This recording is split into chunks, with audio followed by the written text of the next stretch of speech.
here to Fox and Friends. Well, here is a scary thought. The government can track your every move at any given time through your cell phone signal. Officials say it's helpful to track criminals, but is this an invasion of privacy if you're not a criminal? That's the issue right now before a federal appeals court. For a fair and balanced debate this morning, we're joined by attorneys Mimi Coffey and Kelly Saindon. Welcome to both of you this morning. Hello. Good morning. Good morning. Kelly, let me start with you. It sounds to me like this is an invasion of privacy. How am I wrong here?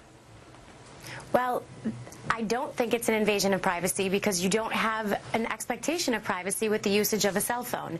And the only information that the government's able to track is historical data as to where cell phones were being used at a specific time. Wait a minute, I love this because the Obama administration has come out and said specifically what you just said there, which was they have argued that warrantless tracking is permitted because Americans enjoy no, quote, reasonable expectation of privacy. I'm sorry, but when I use my cell phone, I do expect privacy. Am I an idiot? Well, I don't ever want to call you an idiot, Clayton. As a matter of fact, no. Go ahead. I'm sorry, Mimi. I the didn't mean Supreme Court to said that interrupt. you're right in cats, Clayton. No problem, sorry. Go ahead, Well, Mimi. I disagree. Well, the Supreme Court has already said, just like Clayton said, that a phone conversation is considered private. There's a reasonable expectation of privacy. The government can't put listening devices on the outside of public telephone booths. So now we have the issue, which is completely a farce. The Founding Fathers could not have envisioned this. But do people, in terms of reasonable expectation, buy a cell phone for purposes of GPS tracking? No. They buy a cell phone because they want to communicate. And Sprint last year already got 8 million ping requests for GPS data. Get a warrant. That's what the Constitution is for. If you suspect that somebody's a criminal, get a warrant. We all as Americans have a reasonable right to expectation of our privacy where we are. We don't want this data coming out so that we can be tracked politically for religious affiliation. That is clearly an abuse. Kelly, that sounds reasonable. Why not get a warrant for this information?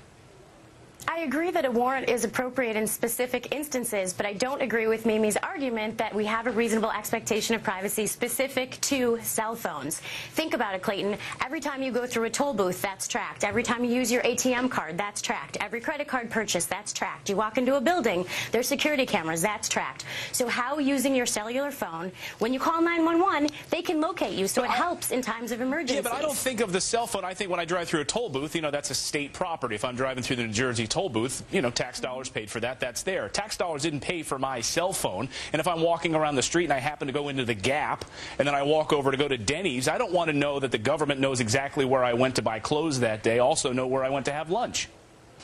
But they're going to, and they do have that information. The Supreme Court's already addressed this. Mimi, go ahead.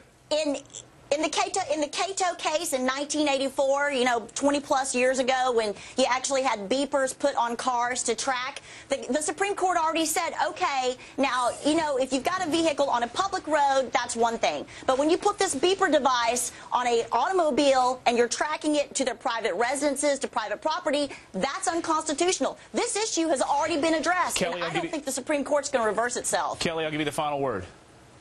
Well, it's not a constitutional right to an expectation of privacy, so you have to keep in mind that the Constitution does not guarantee privacy, and while we would like it to do so, a strict reading of the law, that's not the case. All right, Mimi Coffey, Kelly Saindon, we appreciate you joining us this morning. Guys, call me later. Thank you.